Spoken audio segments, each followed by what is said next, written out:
पहलगाव म्हणजे आमच्या 26 माता भगिनींचं कुंकू ज्या पद्धतीनं उजाडलं गेलं, पुसलं गेलं, एक अतिरेकी भयंकर असा हल्ला झाला, देशात हाहाकार माजला. या भयंकर हल्ल्याकडे जेव्हा हा हल्ला झाला, तुम्हाला कळलं की इतका भयंकर हल्ला झाला, त्यात महाराष्ट्रातल्या अनेक महिलांचं कुंकू पुसलं गेलं. या हल्ल्याकडे आपण कसं पाहता?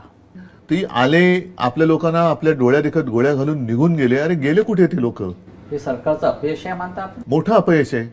कारण तुमच्याच भरोश्यावरती तिकडे आपले नागरिक गेले होते ना. नाही तर आजपर्यंत असं तिकडे जायला काश्मीरमध्ये लोक घाबरतच होती. होय. कारण कधी काय होईल सांगता येत नव्हतं. तर शेवटी सरकारने एक सांगितलं की आता पुन्हा काश्मीरमध्ये असं झालेलं आहे, आताचं काश्मीर वेगळं आहे, आताचं हिंदुस्थान वेगळं आहे, आताचं सरकार वेगळं आहे. त्याच्यानंतर जर का असं केलं तर आम्ही कसे त्या घुसून त्याच्यात मारू. ते सैन्य काम करतं आपलं. त्यांच्या शौर्याची त्याचं श्रेय तुम्ही नका घेऊ.